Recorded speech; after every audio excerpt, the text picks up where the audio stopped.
नमस्कार. डॉक्टर प्रभाकर देशमुख शैक्षणिक आणि सामाजिक संस्थेच्या अंतर्गत आराधना ध्यान समूहाद्वारे आज आपण भेटतो आहोत. आजचे प्रमुख अतिथी आदरणीय मंगेशदादा फडके यांचे आणि उपस्थित सर्व साधकांचे हृदयापासून स्वागत आणि नमस्कार. हमें रास्तों की जरूरत नहीं है, हमें तेरे पैरों के निशान मिल गए हैं. कालपासून हे भजन आळवते. हे भजन कालपासून पुन्हा पुन्हा ओठांवर येत होतं, कारण आपल्या गुरूंवर असलेली श्रद्धा, विश्वास आणि भक्ती मग देश कितीही कोसो दूर असला तरी तेथेही पंढरीची वारी घडवून आणते. अमेरिकेसारख्या आधुनिक तंत्रविज्ञानाच्या आणि आर्थिक उंचीचा आलेख सातत्यानं वाढवणाऱ्या देशातही अध्यात्माची उंची वाढवण्यासाठी अथक आणि अविरत प्रयत्न करणाऱ्या या आधुनिक युगातील आचार्यांना माझे शतशः प्रणाम. हा परिचय करून देताना सगळ्यात पहिल्यांदा सांगू इच्छिते की मंगेश दादा या दासनवमीच्या नवरात्रीत अनेक कार्यक्रमांमध्ये व्यस्त होते आणि तरीही त्यांनी आपल्या समूहाला वेळ दिला. परमपूज्य डॉक्टर श्रीकृष्ण देशमुख काकांचे ते कृपांकित शिष्य आहेत. अतिशय भाग्याची गोष्ट की वयाच्या 18व्या वर्षापासून त्यांना सद्गुरूंची प्राप्ती झाली.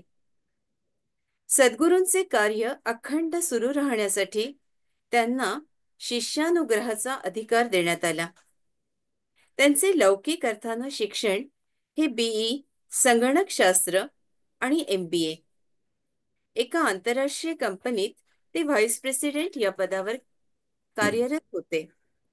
सद्गुरूंच्या कार्यासाठी 2023 पासून त्यांनी सेवानिवृत्ती स्वीकारली.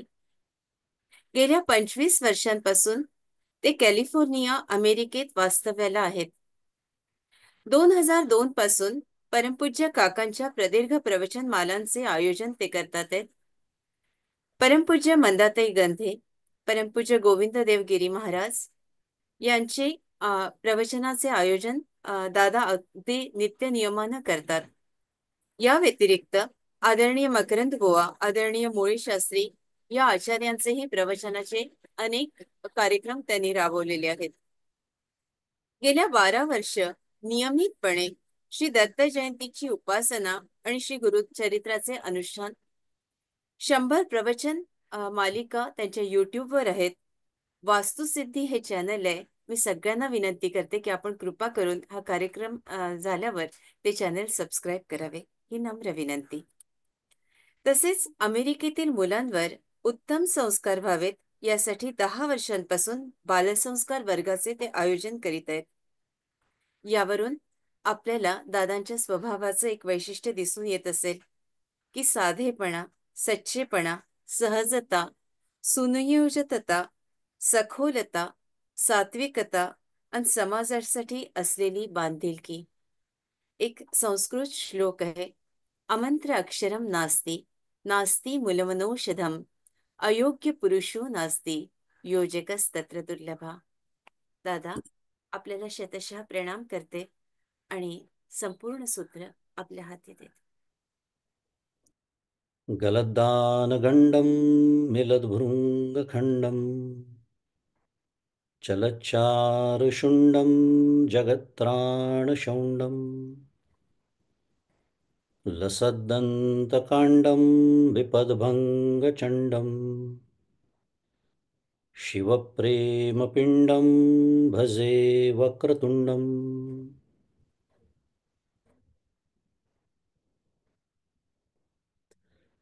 अहं निर्विकल्पो निराकाररूपो विभुर्व्याप्य सर्वत्र सर्वेन्द्रियाणां सदा मे समत्वं न मुक्तिर्न बन्धः चिदानन्दरूप शिवोऽहं शिवोऽहम्. चिदानन्दरूप शिवोऽहं शिवोऽहम्. गुरुर्ब्रह्मा गुरुर्विष्णुः गुरुर्देवो महेश्वरः गुरुः साक्षात् परं ब्रह्म तस्मै श्रीगुरवे नमः।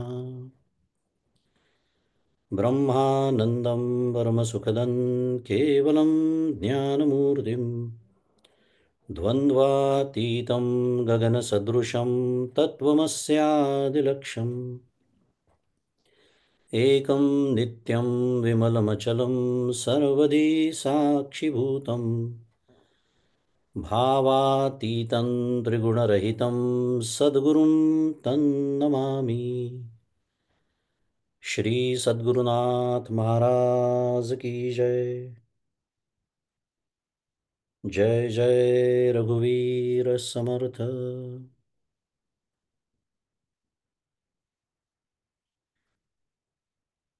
माझ्या नेहमीच्या पद्धतीप्रमाणे 1-2 मिनिटं फक्त नामस्मरण करू. श्रीराम जय राम जय जय राम. श्रीराम जय राम जय जय राम. श्रीराम जय राम जय जय राम. श्रीराम जय राम जय जय राम.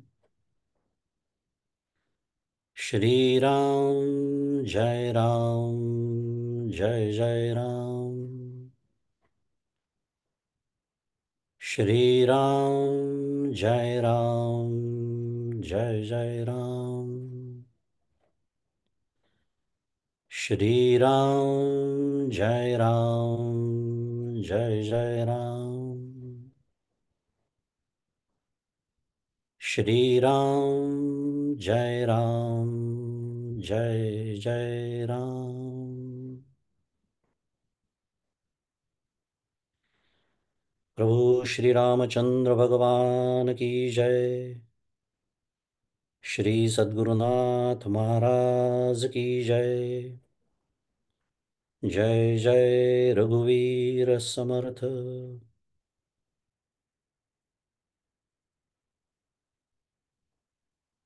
माझे सद्गुरू परमपूज्य डॉक्टर श्रीकृष्ण दत्तात्रय देशमुख उपाख्य डॉक्टर काका यांच्या श्रीचरणी शिरसाष्टांग वंदन करतो. परमपूज्य मंदाताई गंधे यांच्या चरणी शिरसाष्टांग वंदन. तुम्ही श्रोते जगदीश मूर्ती, तेथे माझी व्युत्पत्ती किती, बुद्धिहीन अल्पमती सलगी करतो श्रीराम. तुम्हा सर्वांना सप्रेम अभिवादन.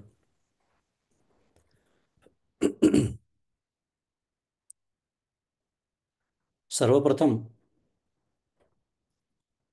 डॉक्टर प्रभाकर देशमुख शैक्षणिक व सामाजिक संस्थेचे सर्व पदाधिकारी आणि कार्यकर्ते यांचं मी अभिनंदन करतो. कारण 2019 सालापासून म्हणजे या संस्थेच्या स्थापनेपासून गेल्या 6-7 वर्षामध्ये म्हणूया संस्थेच्या उद्दिष्टपूर्तीसाठी, समाजाच्या उन्नतीसाठी अत्यंत परिणामकारक व प्रशंसनीय कार्य झालेले आहे. आणि या संस्थेच्या अंतर्गत आराधना ध्यान समूहातर्फे ही प्रवचनमाला आयोजित करण्यात आलेली आहे. आणि त्यात चिंतन करण्याची उत्तम संधी मला प्राप्त करून दिल्याबद्दल डॉक्टर ऋता देशमुख खापराडे आणि इतर सर्व संबंधितांचे मी मनपूर्वक आभार मानतो. आणि या निमित्ताने एक सुंदर चिंतन करण्याची संधी मला प्राप्त झालेली आहे. ग्रंथराज दासबोधातील मोती असं समर्पक शीर्षक लाभलेली ही प्रवचनमाला. समुद्रातील मोती शोधायला खूप कष्ट पडतात.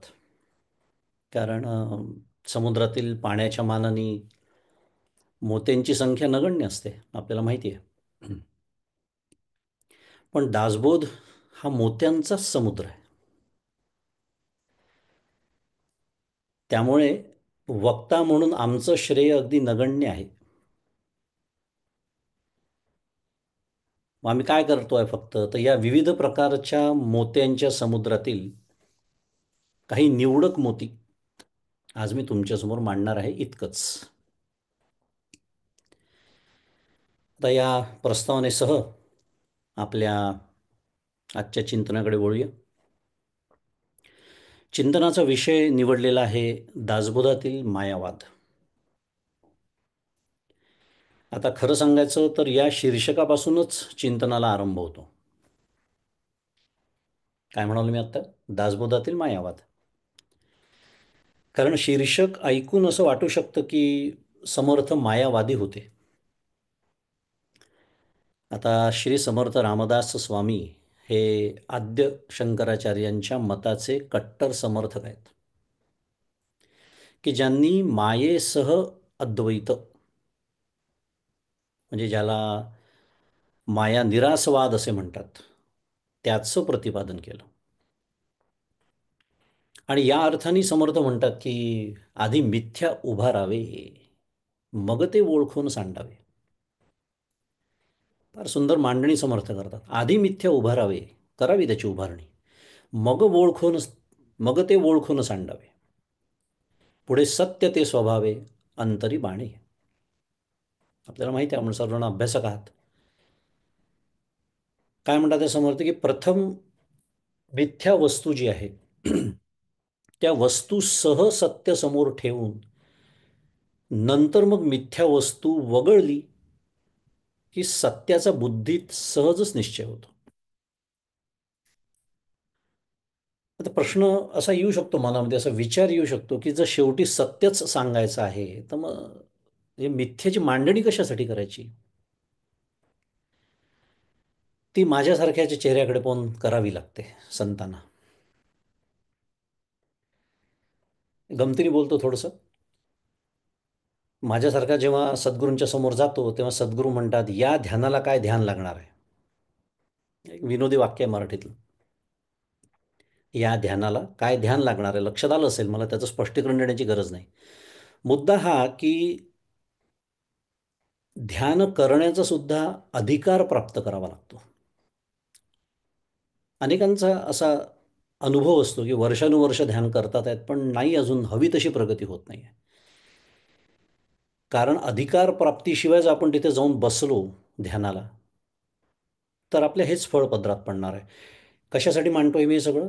आधी मिथ्या उभं राहावे का म्हणतात आहे समर्थ? कारण अतिसूक्ष्म वस्तूचा जेव्हा वेध घ्यायचा असतो तेव्हा खुणेसाठी एखादी स्थूल वस्तू दाखवावी लागते. हा नियम आहे.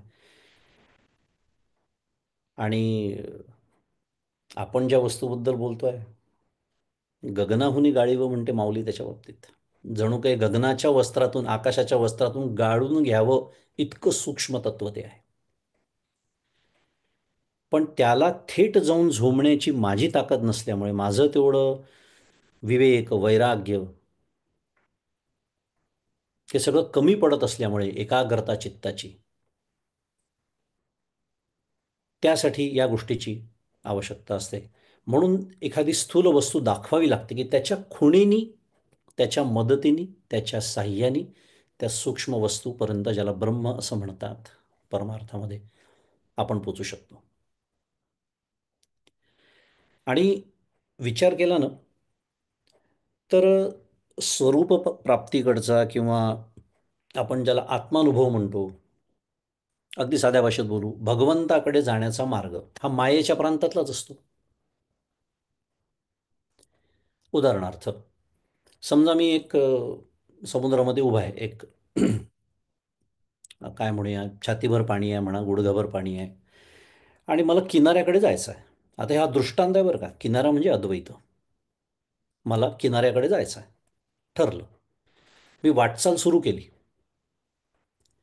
मी वाटचाल जरी सुरू केली, मी जरी किनाऱ्याकडे जात असलो, तरी माझा जाण्याचा मार्ग किंवा प्रवास हा पाण्यातूनच होतो की नाही? फार मार्मिक दृष्टांत आहे बरं, कारण हा माझा दृष्टांत नाहीच आहे, परंतु जे मंदादींचा दृष्टांत आहे, फार सुंदर. जायचं पाण्याच्या बाहेर आहे, बरोबर आहे. उद्देश तो आहे, बरोबर आहे. किनाऱ्याकडे जायचं आहे, अगदी बरोबर आहे. पण प्रवास हा पाण्यातूनच होतो किनाऱ्याकडे जाणार. अद्वैताकडचा प्रवास द्वैतातूनच होतो. आणि पुन्हा मी किती खोल पाण्यात उभा आहे त्याप्रमाणे मग अर्थातच प्रवासाला लागणारा वेळ, पुन्हा मी अगदी दिशा योग्य धरली आहे का नाही, दिशा चुकली असेल तर मग तर रामकृष्ण हरी. पण प्रवास पाण्यातून होतो. आत्ताचा मुद्दा आपला काय आहे? तेवढंच आहे. थोडंसं आजच्या आधुनिक भाषेत जर बोलायचं झालं तर आपण एखाद्या ठिकाणी, ज्याला आपण इच्छित स्थळी म्हणतो, शुद्ध मराठीत त्याला डेस्टिनेशन म्हणतात. आता ही माझी भाषा तुमच्या हळूहळू लक्षात येईलच, कारण शुद्ध मराठी लवकर कळतं लोकांच्या, असा अनुभवाचा विषय असल्यामुळे मधनं मधनं शुद्ध मराठी मी बोलत असतो. डेस्टिनेशन म्हणजे आपल्या इच्छित स्थळी आपल्याला जाण्यासाठी आपण काय आजकाल काय वापरतो? गुगल मॅप्स, ॲपल मॅप्स वापरतो की नाही? अमेरिकेत तर आम्ही खूपच वापरतो, भारतातही वापरतात आजकाल सगळेजण. कशासाठी वापरतो? तर त्याच्या साहाय्याने आपण सहज अगदी रस्ता कुठेही न चुकता, रहदारीचा रस्ता टाळून, रस्ते आपल्याला दाखवतात की नाही, ते पर्याय देतात, या रस्त्यावर रहदारी जास्त आहे, रहदारी म्हणजे ट्रॅफिक शुद्ध मराठीत, तर दुसऱ्या रस्त्याने तुम्ही जा. तर हे सगळं सांभाळून आपल्याला ती मदत घेऊन आपण व्यवस्थित आपल्या ठिकाणी पोचतो, आपलं जे गंतव्यस्थान असेल तिथे. अगदी त्याप्रमाणे हा जो मायेच्या प्रांतातला, द्वैताच्या प्रांतातला अद्वैताकडे नेणारा प्रवास,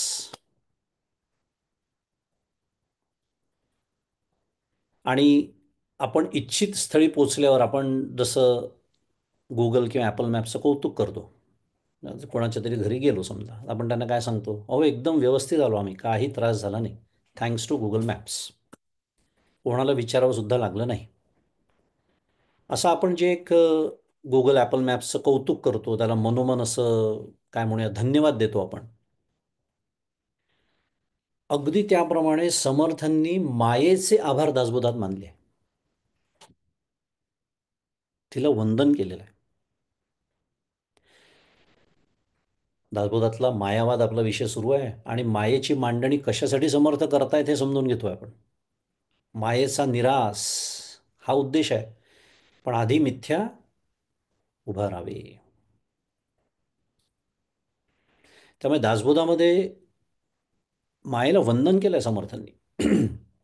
आपल्याला माहिती आहे, शारदा स्तवन या समासाचा प्रारंभच समर्थ करतात. काय? आता वंदिन वेद माता, श्री शारदा ब्रह्मसुता, शब्दमूळ वाग्देवता, माहम माया. काय म्हटलंय तिला? माहम माया म्हटलेलं आहे शारदेला. सर्वप्रथम अर्थातच श्री गणेशाला वंदन करतात समर्थ, आणि मग शारदेला वंदन करतात. काय म्हणतात? आता वंदिन वेद माता, म्हणजे जिच्यापासून वेद प्रकट झाले, श्री शारदा ब्रह्मसुता. म्हणजे काय?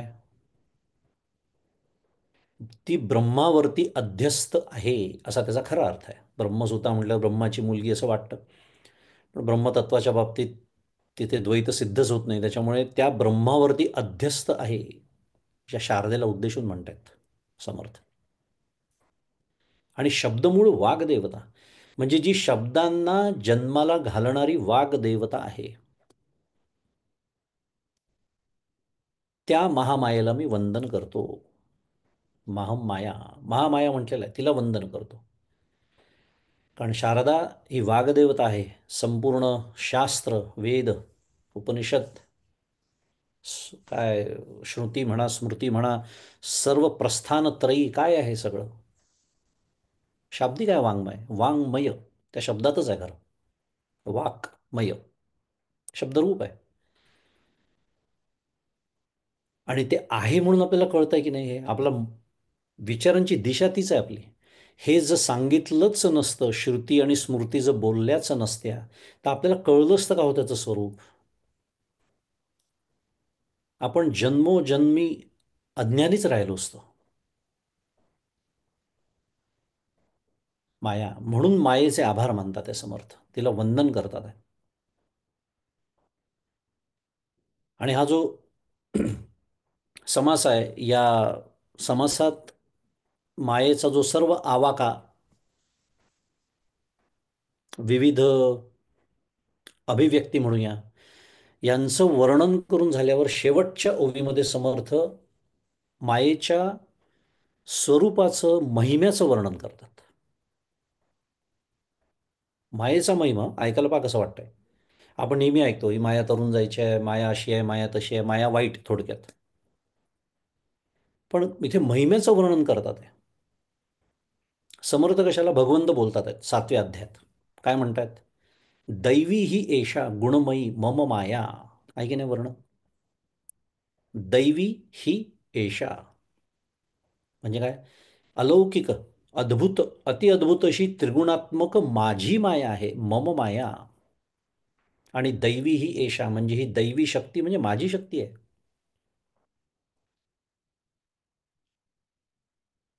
मग समर्थ ते मायेच्या महिम्याचं, स्वरूपाचं वर्णन करतात की म्हणूनी थोराहुनी थोर, जे ईश्वराचा ईश्वर समर्थ बोलतात. थोराहुनी थोर म्हणतात, तिला ईश्वराचा ईश्वर म्हणतात. तयेसी माझा नमस्कार, तदांशेची आता. ही माया समर्थ म्हणतात ती सर्वात श्रेष्ठ असून ती कशी आहे, तर ती ईश्वराचा ईश्वर आहे. असं का म्हटलं? अर्थातच इथे मूळ मायेचा विचार सुरू आहे. कारण जे पहिलं स्फुरण झालं, एकोहम, अध्यारोपाची भाषा आहे अर्थातच, पण आता मायेचा स्वीकार केलेला आहे, कारण आपला विषयच तो आहे, त्यामुळे तिकडे जाण्याची गरज नाही. पण ही जी मूळ माया की जिच्यामुळे ईश्वराला ईश्वरत्व जिच्यामुळे प्राप्त झालं, कारण ब्रह्म निर्गुण निराकार, स्वगत सजातीय विजातीय भेदरहित, अखंडैक रस, एकमेवा द्वितीय, त्याच्या बाबतीत काही बोलताच येत नाही त्या तत्वाच्या बाबतीत. पण जेव्हा मायेचा स्वीकार केला जातो तेव्हाच ईश्वर नावाची संकल्पना सिद्ध होते. सगुण निराकार सांगितलेला आहे शास्त्रांनी ईश्वर. आणि मी तिचाच अंश असून ती अंशी आहे असं समर्थ इथे म्हणतात आहे. तदांशेची आता, आणि तिला मी नमस्कार करतो, तयेसी माझा नमस्कार. हे तिचं जे महात्म्य आहे, तिचा जो महिमा आहे त्या मायेचा, हा समर्थ दासबोधामध्ये फार सुंदर पद्धतीने वर्णन करतात. आणि दासबोधामध्ये समर्थांनी मायेचे प्रसंगानुरूप अनेक सूक्ष्म पदर उलगडून दाखवलेले आहेत. अद्वैत प्रतिपादन हा प्रधान हेतू जरी असला तरी जीवाला, आणि जीवाला म्हणजे तुम्हाला आम्हाला, साध्या भाषेत बोलूया आपण, अनुभवास येणाऱ्या व अज्ञानाने सत्य वाटणाऱ्या या जगाची व्यवस्था किंवा संगती लावण्यासाठी माया तत्वाचा स्वीकार केला जातो. मी जसं मगाशी म्हणालो ध्यानाच्या बाबतीत, की एकदम अधिकार प्राप्ती नसताना जसं ध्यानासारख्या ठिकाणी आपल्याला यश मिळू शकत नाही, कारण धारणेच्या प्रांतापर्यंत सुद्धा आपण पोचू शकत नाही, ही आपली काय म्हणूया तयारी असते, अधिकार असतो. मग त्याच्यासाठीचे जे आधीचे जे साधन मार्ग आहेत ते सांगावे लागतात. म्हणून इथे जीवाला म्हणजे आपल्या सर्वांना पुन्हा एकदा जे आपल्या स्वरूपाचं विस्मरण झालेलं आहे, अज्ञानाची व्याख्या पक्की लक्षात ठेवायची हं. कारण आजकालच्या सुशिक्षित लोकांना अज्ञान वगैरे म्हटलं की जरा असं होतं, म्हणजे जसं मी आत्ता केलं, आलं असेल लक्षात, कपाळावर आठी चढते. आम्हाला अज्ञानी म्हणता म्हणजे तुम्ही समजता काय आम्हाला? माझं शिक्षण माहिती आहे का किती झालं आहे? मी किती ग्रंथ लिहिले माहिती आहे का? मी किती हुशार आहे माहिती आहे का? मी किती यशस्वी आहे? मी किती श्रीमंत आहे? असा ते एक बायोडेटा रेझ्युमी आपला व्यवहारातला सांगतात. त्यांची व्याख्याच चुकलेली असते. ज्ञानी अज्ञानी याचा अर्थ ज्याला स्वरूपाचं विस्मरण झालेलं आहे. आपुला आपण पेया विसरू जो धनंजया, तेची रूप यया अज्ञानेसी. माऊलींनी व्याख्या करून ठेवलेली आहे. मग मला माझ्या स्वरूपाचं विस्मरण झालं आहे हे तरी कसं ओळखायचं? मी जर स्वतःला देह समजत असेन, हे जग सत्य समजत असेल, मी करता आहे, मी भोगता आहे, हे या सगळं जर माझ्या घट्ट समजुती असतील, तर याचा अर्थ मी अज्ञानी आहे. मग तुम्ही व्यवहारामध्ये कितीही यशस्वी असा आणि कितीही हुशार असा आणि कितीही ग्रंथ तुम्ही लिहिलेला असा आणि कितीही शोध लावलेले असा, कितीही आत्ताच्या भाषेत बोलूया, कितीही पेटंट्स तुमच्या नावावरती असू द्या. कारण ज्ञान आणि अज्ञान फारच सजून वेगळा विषय आहे, तो फार मोठा आणि सुंदर विषय आहे. पण पण जाता जाता काही स्पष्टीकरणं थोडीशी. थोडक्यात, हे जर असेल तर याचा अर्थ मी अज्ञानी आहे आणि म्हणून मला हे जग सत्य वाटतं. रोज त्याचा अनुभव येतो, सकाळी उठल्यापासून रात्री झोपेपर्यंत. त्या सुखदुःखांच्या हेलकाव्यातच तर माझं जीवन चाललेलं आहे. मग आता जर जगताचा अनुभव येतो आहे, तर मग त्याची संगती नको लावायला, त्याचं स्पष्टीकरण नको द्यायला. त्याच्यासाठी मायातत्वाचा स्वीकार केला जातो. आणि वेदांत शास्त्राप्रमाणे, कारण माया सत्य नाही, आणि सत्य शब्दाची पुन्हा व्याख्या, सत्य याचा अर्थ जे त्रिकाला बाधित असतं त्याला सत्य म्हणतात.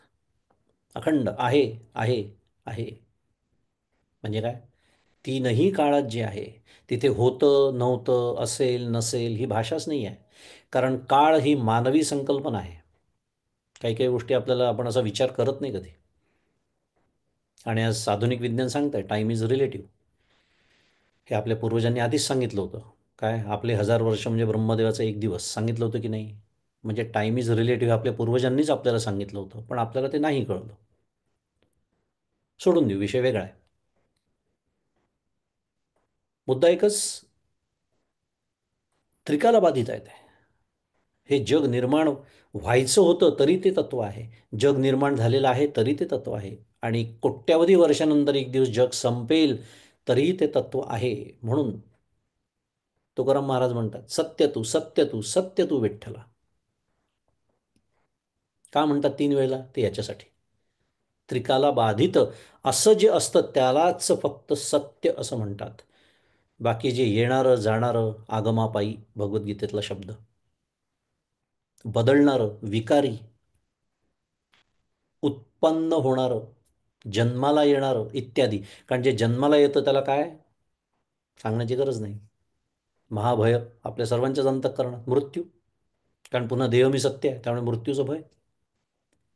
किंवा एखादी गोष्ट निर्माण झाली, ती सुद्धा नष्ट. मी तर नेहमीच सांगतो की बाकीच्या आपले छोट्या मोठ्या कर्मांचा विचारच नको करायला, कारण सगळ्यात मोठं कर्म कोणतं आहे या जगातलं? या जगाची निर्मिती हेच आहे की नाही? विचार करा, याच्यापेक्षा मोठं कर्म असू शकतं का? पण एवढं मोठं कर्म, पण त्याचं सुद्धा फल नाशिवंत आहे, कारण जग संपणार आहे एक दिवस. मग जर एवढ्या मोठ्या कर्माचं फळ नाशिवंत आहे, तर आपल्यासारख्या छोट्या क्षुल्लक जीवाच्या कर्मांचं काय घेऊन बसता? किती अहंकार करायचा त्याचा आपण? मुद्दा, त्रिकाला बाधित नाही म्हणून ती सत्य नाही. आणि माया शब्दाचे अनेक अर्थ आहे म्हणूया, अनेक व्युत्पत्ती आहेत म्हणूया. त्यातील एक महत्त्वाची व्युत्पत्ती आहे कोणती? मा या, हीच त्याची व्युत्पत्ती आहे. व्युत्पत्ती मा आणि या म्हणजे काय? जी नाही ती, असा त्याचा अर्थ आहे. माया जी नाही ती. कारण पारमार्थिक दृष्ट्या जर विचार केला तर माया नावाचं तत्व अस्तित्वात नाही. परंतु आपण आत्ता जे बोललो की अज्ञानामुळे, आपल्या जीवाचं अज्ञान गृहीत धरून मला जो भ्रम होतो, आणि भ्रम याचा अर्थ विपरीत ज्ञान. पहिले अज्ञान, त्याचा परिणाम विपरीत ज्ञान.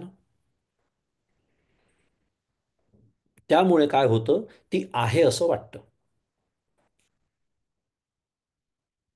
आणि या अज्ञानाच्या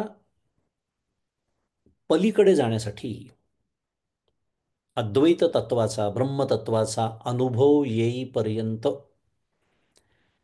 या दिसणाऱ्या जगताचं, या अनुभवाला येणाऱ्या जगताचं स्पष्टीकरण देण्यासाठी तात्पुरलेली स्वीकारलेली तात्पुरती स्वीकारलेली संकल्पना म्हणजे माया. मगाशीच मी म्हणालो, जगाचा अनुभव येतोय, हो येतोय, बहुतांश लोकांना येतो. जगाचं बरं, अनुभव येणं वेगळं एक. अनुभव तर संतांना सुद्धा येतात, नाही तर संत कार्यच करू शकले नसते. त्यांनाही द्वैत कळतं, द्वैतातला भेदही त्यांना कळतो. फक्त त्याला सत्यत्व नाही आता त्यांच्या ठिकाणी, माझ्या ठिकाणी सत्यत्व आहे. एवढाच फरक त्यांच्यात आणि माझ्यात असतो. नाही तर संत सद्गुरू कार्यच नसते करू शकले जगामध्ये.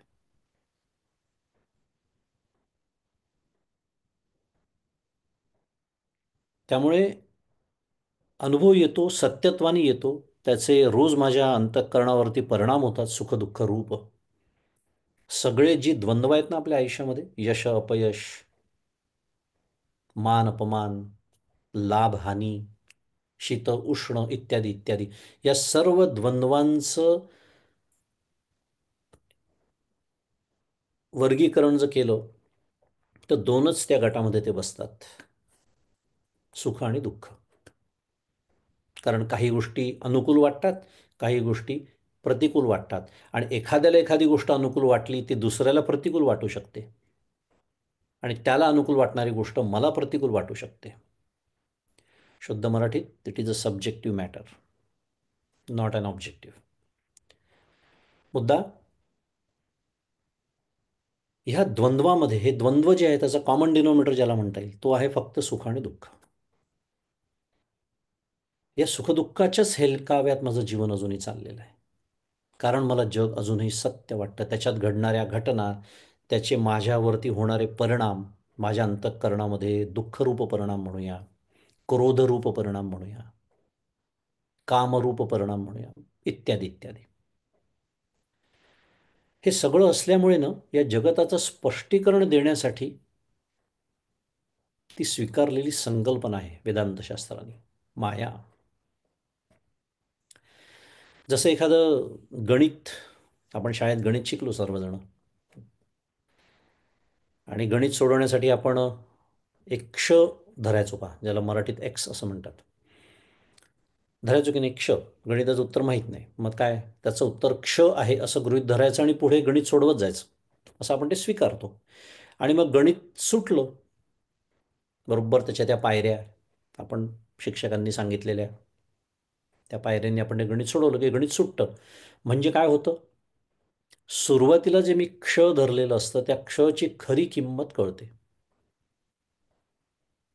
आणि मग ती खरी किंमत कळली की त्या क्षचं काही काम उरत नाही, कारण गणित सुटलं आता. अगदी त्याप्रमाणे आत्मस्वरूपाचा जेव्हा अपरोक्ष अनुभव येतो, तेव्हा मग ती माया असून नसल्यासारखी होते. मी मगाशी स्पष्टीकरण दिलं. कारण जर ती नष्ट झाली असती तर संत आणि सद्गुरू या जगामध्ये व्यवहार करू शकले असते का? ते शक्य नसतं. त्यामुळे त्यांना सुद्धा भेद कळतो.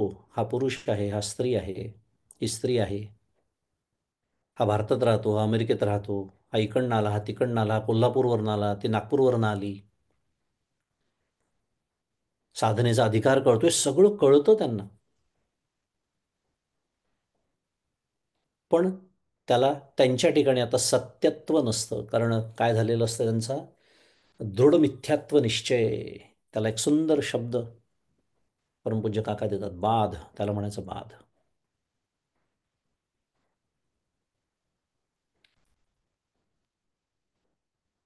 हा बाध खरं हेच ध्येय आहे. बाध समाधी हेच खरं ध्येय आहे आपलं.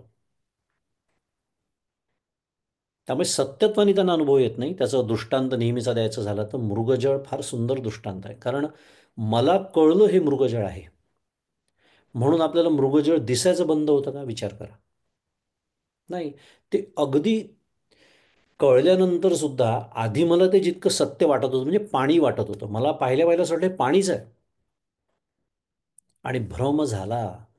आणि भ्रम झाल्यामुळे मी सुरू केले विचार, काय, अरे बापरे, भरपूर पाण्याचं इथे मोठं जलाशय दिसतं, इथे एक जमीन घ्यावी, शेती करावी, नाही तर घर बांधावं, वॉटर फेसिंग, इत्यादी इत्यादी. सगळे जे कामना सुरू झाल्या, इच्छा.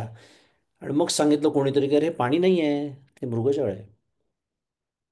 एका क्षणात सगळे संकल्प मंद पडतील की नाही, कल्पना. फार सुंदर दृष्टांत आहे तो.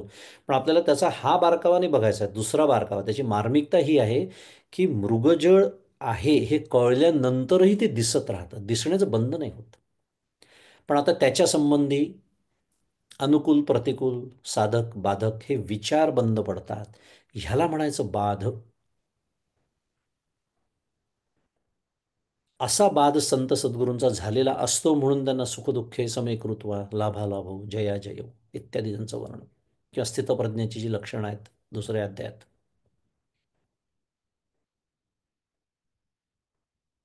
त्यांच्या दृष्टीने त्याच्यामुळे ही माया त्या मृगजळाप्रमाणे, आपला मूळ विषय सुरू आहे, असून नसल्यासारखी होते. ते शब्द महत्वाचे आहेत, नष्ट नाही होत. कारण जोपर्यंत हे इंद्रिय काम करतात आहेत, प्रारब्ध शेष आहे, प्रारब्ध शिल्लक आहे. कल्पना करू आपण, जर ज्ञान झाल्यानंतर जर प्रारब्ध सुद्धा संपलं असतं तर आपल्याला संत सद्गुरू बघायला तरी मिळाले असते का? कल्पना करा ना. कारण प्रारब्ध संपलं म्हणजे देह संपला. पण तसं होत नाही. भगवंताची कृपा आहे आपल्यावरती. प्रारब्धाचा भोग जो असतो तो भोगूनच संपावा लागतो असं शास्त्र सांगतं. काही गोष्टी आपण स्वीकारायलाच पाहिजे, त्या जेवढ्या लवकर आपण स्वीकारू तेवढी प्रगती लवकर आहे परमार्थामध्ये. संचित मात्र एका क्षणात जळून भस्म होतं. हे त्या ज्ञानाचं महात्म्य आहे, ब्रह्मानुभवाचं, आत्मज्ञानाचं, स्वरूप प्राप्तीचं. म्हणून त्याला पवित्र असं म्हटलेलं आहे भगवंतानी. राजविद्या राजगुह्य पवित्रम इदम उत्तमम. पवित्रम का पवित्र आहे? आचार्य भाष्यामध्ये बोलतायत. अहो ते इतकं पवित्र आहे, कल्पना करा आपले किती जन्म झाले आहेत आणि नाही या जन्मात मुक्ती प्राप्त झाली तर अजून किती होतील. मग इतक्या अनंत जन्मातील अनंत कर्म एका क्षणात भस्मसात करण्याचं सामर्थ्य या ज्ञानामध्ये आहे. म्हणून भगवंत त्याला पवित्रम असं म्हणतात, असं आचार्य त्यांच्या भाष्यामध्ये लिहित आहेत. क्षणात भस्मसात करोती. मुद्दा एवढाच होता माझा आत्ता. संचित जळून भस्म होतं, म्हणून त्यांना आता पुढचा जन्म नाही, पुढचा देहप्राप्ती नाही. पण प्रारब्ध कर्म हे देहाला धरून असल्यामुळे आणि ते घेऊनच आलेले असल्यामुळे, कारण त्याच्यामुळे जन्म, प्रारब्ध संपेपर्यंत देह सुरू राहतो. आणि त्याच अवस्थेला तर जीवनमुक्ती म्हणतात. देहपतन झाल्यानंतर मग विदेहमुक्ती त्या महात्म्याची. त्यामुळे ती असून नसल्यासारखी होते माया. माया मी मगाशीच म्हणतो ना, भेद कळतो, निश्चित कळतो. नाही तर एवढाले ग्रंथ, एवढाली प्रवचनं, एवढा प्रवास, शंकराचार्यांनी केवढं कार्य केलं, समर्थांनी केवढं कार्य केलं, ज्ञानेश्वर महाराजांनी केवढं कार्य केलं, करू शकले असते का? कल्पना करा. पण सत्यत्व नाही आता तिथे. त्याला एक फार मोठा शब्द आहे शास्त्रातला, तेवढाच वापरतो, स्पष्टीकरणाला वेळ नाही. त्याला नैष्कर्म्य दशेतलं कर्म असं म्हणतात.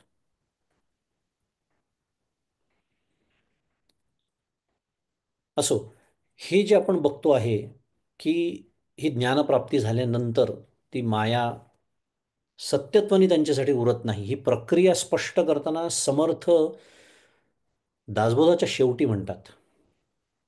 काय म्हणतात? जवळपास बहुतेकांना योगी पाठ असते, झाले साधना, झाले साधनाचे फळ, संसार झाला सफळ, निर्गुण ब्रह्म ते निश्चळ अंतरी बिंबले. म्हणतात की नाही समर्थ दासबोधाच्या शेवटी? काय झाले साधनाचे फळ, की सांगितलेल्या साधनेचं काय झालं, मला फळ मिळालं. आणि ते फळ मिळाल्यामुळे या संसारामध्ये माणूस म्हणून मी जन्माला आल्याचं सार्थक झालं.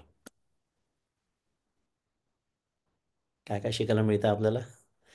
मनुष्य म्हणून जन्माला आल्यानंतर मी काय करणं अपेक्षित आहे, किंवा भगवंतानी मला मनुष्य जन्माला पाठवून काय त्याची अपेक्षा व्यक्त केलेली आहे, हे सुद्धा ह्याच्यातून शिकायला मिळतं.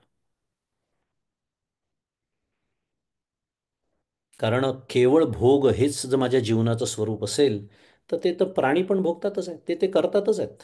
कुत्रा, मांजर, गाय, बैल, वाघ, सिंह, बकरी, कारण त्यांना भोगयोनीच म्हटलेलं आहे. कारण तिथे विवेकबुद्धी नाही आहे, म्हणून तिथे पापपुण्य नाही आहे. किती तर्कशुद्ध आहे बा हे सगळं वेदांतशास्त्र. कारण तू पाप केलंस किंवा तू पुण्य केलंस हे कधी म्हणू शकतो आपण एखाद्याला? जेव्हा त्याला स्वातंत्र्य दिलं असेल तेव्हाच, की नाही, निवडण्याचं, हे करू का ते करू. मग त्याच्यासाठी स्वातंत्र्य, ते निवडीसाठी काय लागतो? विवेक. निवड म्हणजेच विवेक. हे तिथे नाही आहे, म्हणून ती भोगयोनी. पण मी मनुष्य देहाला येऊन जर तसंच जगत असेल सकाळी उठल्यापासून रात्री झोपेपर्यंत, अखंड भोग फक्त, तर मग माझ्यात आणि त्या प्राण्यांमध्ये फरक नाही. आणि मग भगवंतही म्हणतो की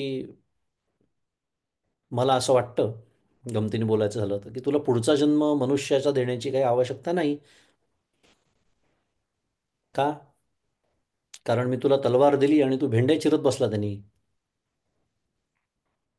गमतीने बोलण्याचा विषय. मी तुला सुंदर वाणी दिली कशासाठी? अरे म्हण जरा श्रीराम जय राम जय जय राम, म्हण ओम नम शिवाय, म्हण दिगंबरा दिगंबरा.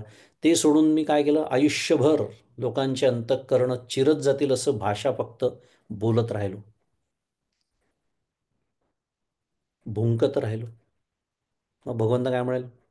जो भुंकण्यासाठी जो देह राखीव आहे, त्याला कुत्रा असं म्हणतात, त्या जन्माला तू जा. तुला कशाला पाहिजे मनुष्य देह पुढे? म्हणून या संसारात माणूस म्हणून जन्माला आल्यानंतर त्या जीवनाचं सार्थक करायचं असेल तर समर्थ म्हणतात आहे, झाले साधनाचे फळ, संसार झाला सफळ, निर्गुण ब्रह्म ते निश्चळ अंतरी बिंबले. हे आहे ते सार्थक. निर्गुण ब्रह्म मी आहे असा सहज निश्चय अंतःकरणात सुस्थिर झाला, समर्थ म्हणतायत. आणि मग काय झालं? हिसेब झाला मायेचा, आपला मूळ विषय. हिसेब झाला मायेचा, झाला निवाडा तत्वांचा, साध्य होता साधनाचा ठाव नाही. ही ती अवस्था आहे की मायेच्या सर्व अभिव्यक्ती काय झाल्या? स्पष्ट झाल्या. आत्म काय, अनात्म काय, सार काय, असार काय, स्पष्ट एकदम. 82 तत्वांचा निवाडा होऊन ते मी नाही असा अनुभव येऊन त्यांचा निराश झाला. कारण मायेचा काय शेवटी? निराश, जो आपल्याला जीव म्हणून करून घ्यावा लागतो. मगाशी मी म्हणालो, माया स्वीकारल्याशिवाय ईश्वर सुद्धा सिद्ध होत नाही. पण ईश्वराची माया ही नित्य निरस्त असते. ईश्वर अखंड ज्ञानी आहे. जीव म्हणून मी अज्ञानी आहे, म्हणून मला साधना करावी लागते. तेवढंच त्यासाठी मायेचा स्वीकार आहे. आपला विषय मगाशीपासून आपण तोच शिकतोय. कारण माया सांगणं हा उद्देश नाही आहे, मायावाद नाही, माया निरासवाद. पण ती स्वीकारली माझ्यासाठी, कारण अज्ञान गृहीत धरून ही भाषा सुरू आहे. त्यामुळे ती तत्व मी नाही असा अनुभव येऊन काय झालं? त्यांचा निराश झाला, मायेचा निराश. त्याच्यासाठी साधना करावी लागते. आणि जीव व ब्रह्म यांचं मूळचं ऐक्य जणू पुन्हा सिद्ध झाल्याने त्या सिद्धीसाठी या मायेच्या प्रांतामध्ये चालवलेली जी साधनं होती ना, ती आपोआप गळून पडली. साध्य होता साधनाचा ठाव नाही. कारण साधन या शब्दामध्ये त्रिपुटी आहे, विचार केला तर. कशी? साधना कोण करतो? साधक करतो, बरोबर. जो साधना करतो त्याला साधक म्हणतात. मग साधना का करतो? काहीतरी प्राप्त करून घ्यायचं असतं, म्हणून त्याला साध्य असं म्हणतात. शुद्ध मराठीमध्ये गोल, ऑब्जेक्टिव्ह. मग आता ही त्रिपुटी झाली: साधक, साधन आणि साध्य. ज्ञाता, ज्ञेय आणि ज्ञान.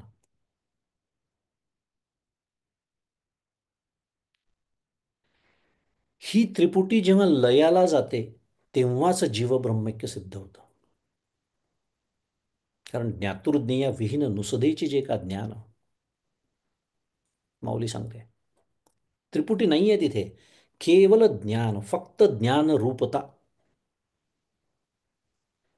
म्हणून मी मगाशी जे सुरुवातीला एवढं सगळं बोललो की सुशिक्षित लोकांना अज्ञानी म्हटलं की राग येतो, कारण त्यांना अज्ञानाची व्याख्याच कळत नाही त्यांना. ते माहितीला ज्ञान समजतात. They think information is knowledge. आणि इंग्लिश तर काय नेहमीच सांगतो मी, पंगू भाषा आहे ती परमार्थाच्या संकल्पना समजून सांगण्यासाठी. त्याच्यात एक शब्द वापरतात, नॉलेज ॲब्सोल्यूट म्हणतात त्याला, केवल ज्ञान. त्याच्या जवळचा शब्द इंग्लिशमध्ये जर बोलायचं झालं, ॲब्सोल्यूट नॉलेज, केवल ज्ञान, ज्ञानरूपता, ज्ञातृज्ञेय विहीन नुसदेची जे का ज्ञान. मुद्दा तिथे त्रिपुटी नाही आता. आणि ते ज्ञान आता झाल्यामुळे ज्याच्यासाठी हे सगळं मायेच्या प्रांतामध्ये सुरू होतं, साधना, मग ते साधना करणारा तो साधक, हे सगळं आता ही त्रिपुटी लयाला गेली, कारण त्याचं काम झालं, गळून पडलं. साध्य होता साधनाचा ठाव नाही. थोडक्यामध्ये बोलूया की आपलं काम होईस्तोवर माया नक्की आहे. काम कळत आहे मला काय म्हणायचं आहे? आपलं काम होईस्तोवर म्हणजे आपल्याला जे साधायचं आहे. कारण मगाशी मी एक बोलता बोलता वाक्य बोललो काय, की मुळात असलेलं जीवब्रह्मैक्य जे आहे ते जणू पुन्हा सिद्ध झालं.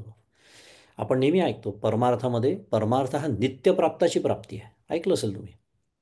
नित्यप्राप्ताची प्राप्ती काय म्हणजे काय? अहो मला ते नित्यप्राप्तच आहे.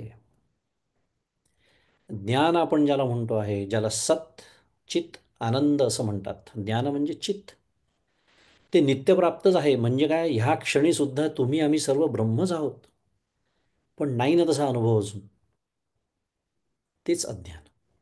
आणि ते अज्ञान गृहीत धरून हा व्यवहार होतो. काय, मी साधना केली, अज्ञानाची निवृत्ती झाली, मग काय झालं? अहो मी ब्रह्म झालो. मग आधी नव्हतास का? आधी नव्हतास का?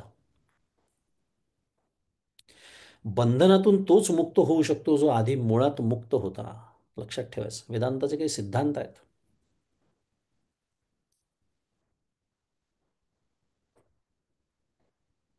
आजारी पडलो, लोकांना कळलं आजारी आहे वगैरे, 4-5 दिवसांनी बरं झालो, हिंडणं फिरणं सुरू झालं, तेही लोकांना दिसलं. अरे, लोकांना म्हणलं, आता काय बरं वाटतं का? तर लोकांनी बरं वाटतं का हा जो प्रश्न मला विचारला ना, त्याच्यामध्ये मला आधी बरं वाटत होतं हे अनस्यूत आहे. आधी मी निरोगी होतो आणि त्याच्याच तर सापेक्षतेने याला रोगी म्हटलं ना. मला ताप आला. मुद्दा, जो मूळचा मुक्त आहे तोच बंधनातून मुक्त होऊ शकतो. कारण शेवटी बंधनही काय आहे? माईक आहे, भ्रम आहे. कारण बंधनं जर सत्य असतं, मगाशी आपण व्याख्या शिकलो, त्रिकालाबाधित जे असतं त्याला सत्य म्हणतात. बंधनं जर सत्य असतं तर ते कधीच गेलं नसतं, कारण तीच ते व्याख्या आहे सत्याची. आणि बंधनाचा निराश होतो, बंधन जातं, याचा अर्थ काय आहे? तो भ्रमच आहे. पण हे अज्ञान गृहीत धरून ही भाषा बोलणं सुरू आहे, एवढंच फक्त. म्हणून मी म्हणालो की हे आपलं काम होईस्तोवर माया नक्की आहे. आणि नुसतं नक्की आहे नाही, तर जीवब्रह्मैक्य होण्यासाठी तिचा खूप उपयोग आहे. आणि म्हणून समर्थांनी तिला धन्यवाद दिले, जे आपण अगदी सुरुवातीला पाहिलं. आणि जीवब्रह्मैक्याला अनुकूल अशी जी माया, तिला तर पंचदशीकारांनी म्हणजेच वेदांत शास्त्राला शास्त्रीय द्वैत म्हटलेलं आहे. मायेचे दोन गट केले, एक अशास्त्रीय आणि शास्त्रीय. शास्त्रीय कशाला म्हणायचं, अशास्त्रीय कशाला म्हणायचं, किंवा त्याला अजून एक शब्द संवादी विसंवादी. साध्या भाषेमध्ये माझ्या जीवब्रह्मैक्याच्या अनुभवाला जी मदत करते ती माया शास्त्रीय, ती माया संवादी.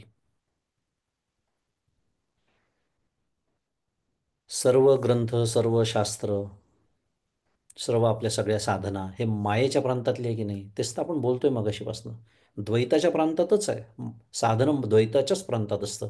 पण ध्यान करणं, नामस्मरण करणं, भगवंताची भक्ती करणं, इत्यादी इत्यादी, हे सर्व काय आहे? हे सर्व माझ्या जीवब्रह्मैक्याला मदत करणारी सहाय्यकारी साधना आहे. म्हणून त्याला म्हणायचं शास्त्रीय द्वैत, जरीही ते द्वैत असलं तरी. मग एक वेळ येणार आहे अशी, की जिथे आचार्य म्हणतात तशी ती वेळ येणार. नमे मृत्युशंका नमे जातिभेद, पिता नैव मे नैव माता न जन्म, न बंधुर न मित्रन गुरुर नैव शिष्य, चिदानंद रूप शिवोहम शिवोहम. तिथे आता गुरु नाही, तिथे शिष्य नाही, तिथे मित्र नाही, तिथे आई नाही, तिथे वडील नाही, तिथे जन्म नाही, तिथे मृत्यू नाही. पण हे होईस्तोवर, ते साधनं आपोआप जेव्हा गळून पडतं तेव्हाची ही अवस्था आहे. पण हे होईस्तोवर म्हणजेच आपल्या, मी मगाशी जे बोलत होतो साध्या भाषेत, आपलं काम होईस्तोवर तिचा उपयोग आहे. आणि ती जर संवादी असेल, माझ्या या अनुभवाला मदत करणारी असेल, तर तिला शास्त्रीय द्वैत म्हटलेलं आहे, संवादी द्वैत म्हटलेलं आहे. पापपुण्यासारखंच आहे. तर माऊलीने जशी व्याख्या केलेली आहे काय, पुण्यात्मके पापे स्वर्गा जाई, पापात्मके पापे नरका जायचे, जेणे माथे पावे जिथे शुद्ध पुण्य. म्हणजे काय, आतमध्ये पाप आहे आणि वरती लेबल पुण्याचं आहे स्वर्गामध्ये. आता खरं सांगायचं तर या ओळीवरच तासभर बोलता येईल एवढा अर्थ त्याच्यामध्ये, आता ते सांगायला आपल्याकडे वेळ नाही. असं का म्हटलं, कारण कारण मला असं वाटतंय मी पुण्यकर्म करतोय, पण त्याच्या आतमध्ये नकळत पाप असतं, असा त्याचा अर्थ आत्ता थोडक्यात बघूया आपण. पापात्मके पापे बोलण्याची गरजच नाही. म्हणजे काय, वरती लेबलही पापाचं, आतमध्ये भरलेली 100% पापच आहे, त्यांच्यासाठी नरक ठेवलेलंच आहे. मग शुद्ध पुण्य कशाला म्हणतात आहे ज्ञानेश्वर महाराज, जेणे माथे पाविजे. म्हणजे काय, ज्यांनी मला भगवंताची प्राप्ती, जे कर्म मला करून देतं ते शुद्ध पुण्य. आपण आत्ता त्याच्याच बद्दल बोलतोय, शास्त्रीय द्वैत, संवादी द्वैत.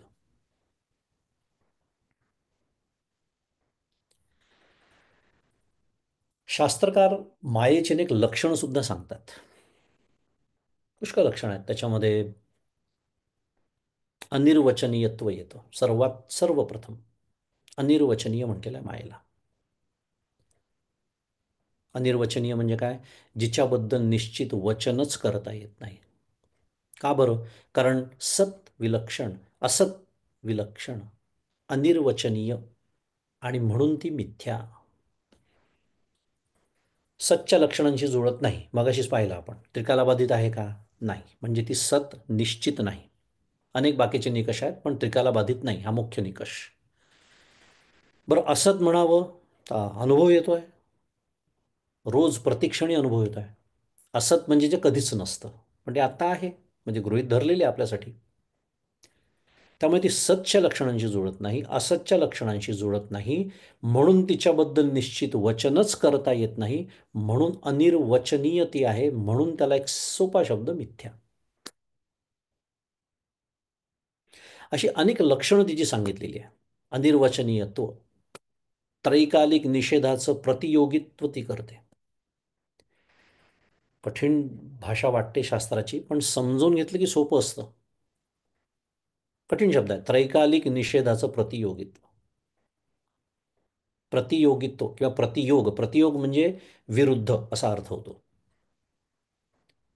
निषेध याचा अर्थ काय, ज्याला अस्तित्व नाही ते, त्याला म्हणायचं निषेध, अभाव, निषेध. आणि त्रैकालिक म्हणजे तीनही काळात, म्हणजे तीनही काळात तिचा अभाव आहे. बरोबर, त्रैकालिक निषेध म्हणजे तीनही काळात तिचा अभाव आहे, पण त्याचं प्रतियोगित्व म्हणजे त्याच्या विरुद्ध तीनही काळात तिचा अभाव असून ती भाव म्हणजे आहे असं आपल्याला जाणवतं, असा त्याचा अर्थ. असो, मुद्दा एवढाच, ही सर्व लक्षणं, त्यांच्या व्याख्या, हे सविस्तरच आपल्याला बघायला आज वेळ नाही. पण या मायेची लक्षणं आहे, ती अनिर्वचनीय आहे, त्रैकालिक निषेधाची प्रतियोगित्व ती करते, ज्ञान निवर्ती आहे, स्वाश्रयत्व त्याचं आहे तिच्याकडे, स्वनिर्वाहकत्व आहे, स्वचा निर्वाह करते, परचा निर्वाह करते, प्रतिती मात्र सत्तावान आहे, वादयोग्य आहे, इत्यादी इत्यादी. फार सुंदर विषय आहे तो पण. आणि या सर्व लक्षणांवरती समर्थ 6व्या दशकामध्ये मार्मिक प्रबोधन करतात. फार सुंदर प्रबोधन समर्थ करतायत 6व्या दशकामध्ये.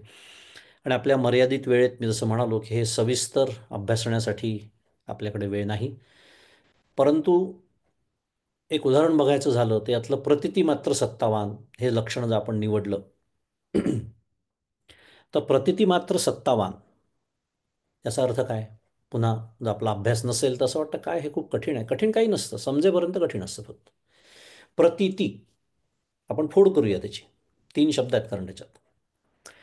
प्रतिती याचा अर्थ ज्ञान. आपण व्यवहारात वापरतो कधी कधी, मला याची प्रतीती आली किंवा प्रचिती आली असंही म्हणतो.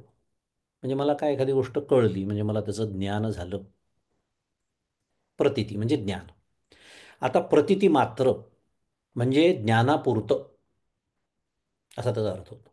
मात्र म्हणजे पुरतं. आणि सत्तावान म्हणजे अस्तित्व असलेली. आता कळलं आपल्याला. प्रतिती मात्र सत्तावान ज्ञानापुरतंच तिला अस्तित्व आहे. म्हणजे जेवढा वेळ ती भासते ना तेवढाच वेळ ती असते. मगाशी मी जसं मृगजळाचा दृष्टांत दिला. मृगजळ भासते काय, ते एक विशिष्ट परिस्थिती असते, उखर जमीन असते, तळपता सूर्य असतो. अशी परिस्थिती निर्माण झाली की मृगजळ निर्माण होतं. ते जेवढा वेळ भासतं तेवढाच वेळ भासतं, तेवढंच वेळ त्याला अस्तित्व असतं. हा भास आहे हे माझ्या लक्षातच राहत नाही ना, म्हणून तर मी एवढा दुःखी होतो रोज या मायेच्या प्रांतामध्ये. पण प्रतिती मात्र सत्तावन्न त्याचा परिणाम काय आहे ते सांगतो. आपल्याला शिकायचं आहे कारण आपण साधक आहोत. अजून आपल्याला स्वरूपाची प्राप्ती नाही. पण नाही तर काय होतं माहिती आहे का, ही सगळी लक्षणं मला येतात, मला ती सगळी पाठ आहेत. उद्या परीक्षा घेतली तर मला 10 पैकी 10 गुण मिळतील, हा त्याचा उद्देश नाही आहे. ते तर माध्यम आहे फक्त. मग कशासाठी शिकायचं आहे हे लक्षात राहिलं पाहिजे आणि रोजच्या पातळीवर मला हे वापरता आलं पाहिजे. काय? माया ही प्रतीती मात्र सत्तावान आहे. म्हणजे मायेतले सर्व पदार्थ म्हणजे माझा मुलगा, माझी मुलगी, माझी बायको, माझा नवरा, माझी आई, माझे वडील, माझी बहीण, माझा कार्यालयातला अधिकारी म्हणजे ऑफिसमधला बॉस, इत्यादी इत्यादी इत्यादी. कारण आपला झगडा अखंड हा सजीवांबरोबर जास्त असतो निर्जीवांपेक्षा. हे प्रतिती मात्र सत्तावान आहे. कारण जर माया प्रतिती मात्र सत्तावान आहे, हे मायेच्या प्रांतातले आहे, तर मग हे कसे झाले सगळेजण? आणि माझ्या सकट दुसऱ्याकडे बोट नच दाखवायचं. माझ्या सकट जसं माझ्यासाठी ते प्रतिती मात्र सत्तावान आहे तसं मीही त्यांच्यासाठी प्रतिती मात्र सत्तावान आहे. म्हणजे तरी नेमकं काय? जोपर्यंत ते आहे, जोपर्यंत माझा त्यांच्याशी व्यवहार सुरू आहे, जे काही माझं कर्तव्य आहे, आई म्हणून माझं कर्तव्य आहे, बायको म्हणून माझं कर्तव्य आहे, नवरा म्हणून माझं काही कर्तव्य आहे, मुलगा म्हणून माझं कर्तव्य आहे, ऑफिसमधला एक अधिकारी म्हणून माझं काही कर्तव्य आहे, ही सगळी कर्तव्य आहे. ती उत्कृष्ट करायची आहे. ती जशी सांगितली आहे भगवंतानी भगवद्गीतेत करायला तशीच करायची आहे. ऐसा कीजे की जगन्नाथ आभारू पडे, माऊली म्हणते. अरे असं उत्कृष्ट कर्म करा की त्याच्या डोक्यावर ओझं चढलं पाहिजे. कोणाच्या? भगवंताच्या. की मी सांगितल्याप्रमाणे इतकं उत्कृष्ट कर्म करणारा हा कोण? आणि तो जसा पुंडलिकाच्या भेटीला आला तसा माझ्या भेटीलाही आला पाहिजे. मुद्दा काय सुरू होता आपला? हे जर प्रतिती मात्र सत्तावान असतील तर मायेच्या प्रांतामध्ये मीही मायेच्याच प्रांतातला आहे किंवा प्रांतातली आहे, तेही तसेच आहे. त्यामुळे त्यांच्याशी व्यवहार जसा करायला पाहिजे, जे योग्य आहे, जे मला कर्मयोग शिकवतो तसं, इट इज अ ट्रान्झॅक्शन शुद्ध मराठीत. पण आपण जे जे डोक्यावर घेऊन बसतो, 10-10 वर्ष, 15-15, 25 वर्षापूर्वीच्या गोष्टी घडलेल्या आपण विसरत नाही. अजूनही आठवतो. भेटू तर दे तिला मग बघते. ही जी आपली भाषा असते किंवा समोर ती व्यक्ती किंवा नाही आली तरी अखंड स्मरण, हिनी मला छळलं, हिनी मला त्रास दिला.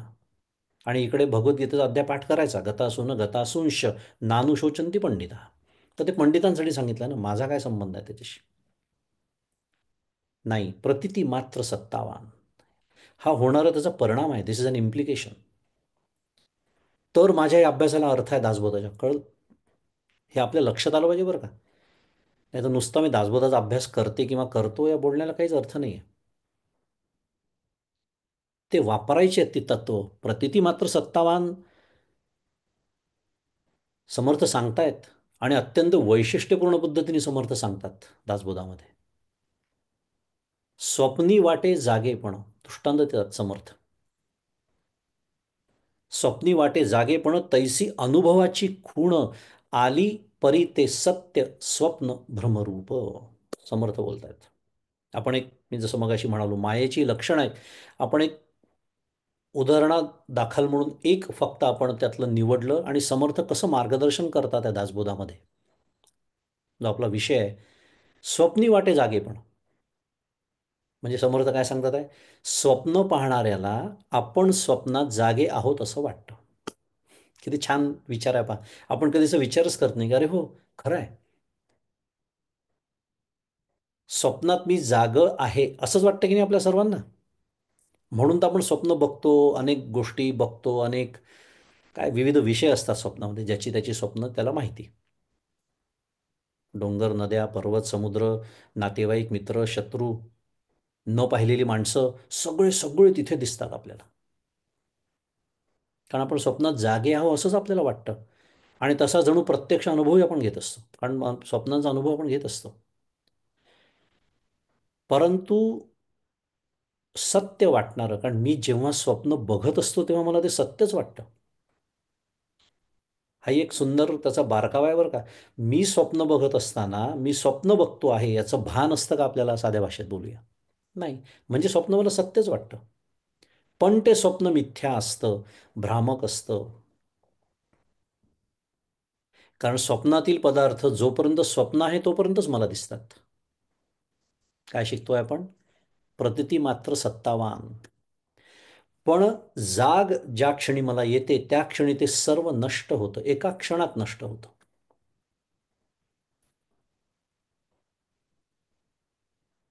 त्याप्रमाणे अज्ञानरूप स्वप्न आपलं जोपर्यंत सुरू आहे तोपर्यंत जग सत्य वाटतं. पण जेव्हा ब्रह्मानुभवाची जाग येते तेव्हा काय होतं, हे जग बाधित होतं. आणि पुन्हा बाधित होतं याचा अर्थ पुन्हा एकदा स्मरण करूया. मृगजळाप्रमाणे ते दिसत जरी राहिलं तरी त्यातलं सत्यत्व निघून गेलेलं असतं. कारण मृगजळ म्हणजे पाणी नाही असा माझा जसा निश्चय असतो, तसा संतांचा या जगताबद्दल निश्चय असतो.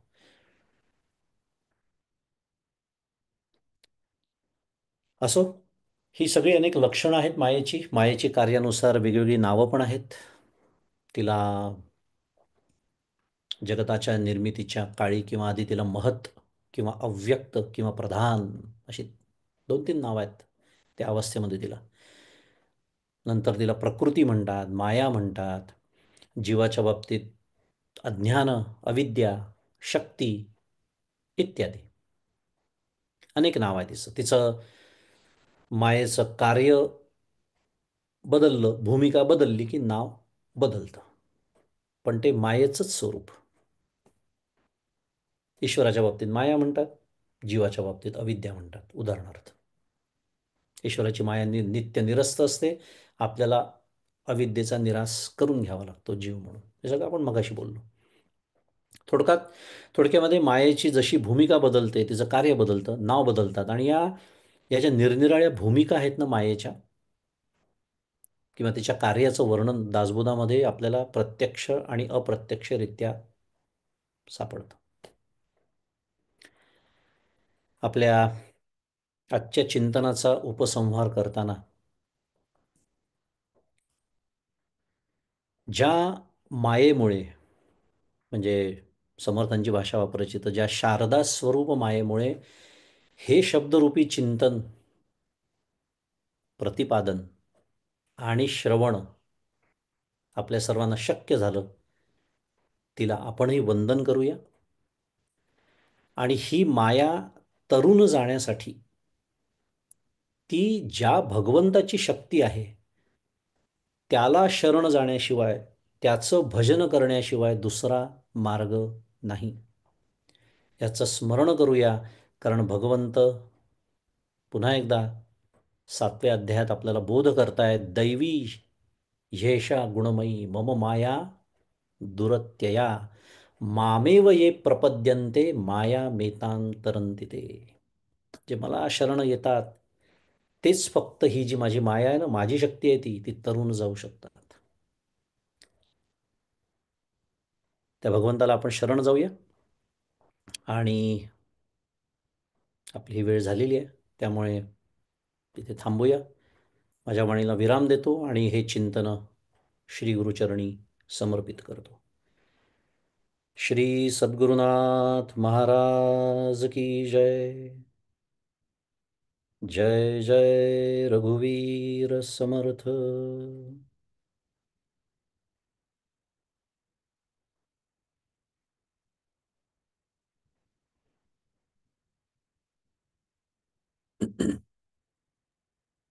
सुंदर, अप्रतिम हे शब्द जिथे थांबतात तिथेच आपण शब्दांच्या पलीकडे म्हणतो, या हृदयचे त्या हृदय. आम्ही सगळेच निशब्द झालो दादा.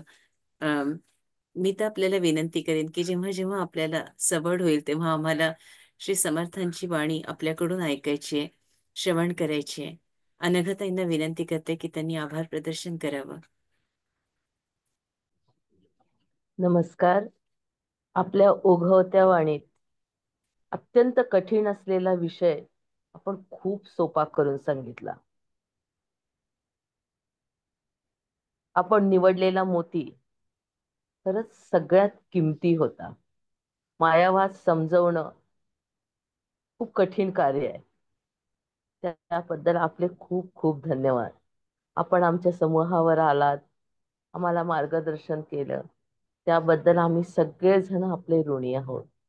पुन्हा पुन्हा येत जावं एवढीच आपल्याला विनंती. धन्यवाद. श्री सद्गुरुनाथ महाराज की जय.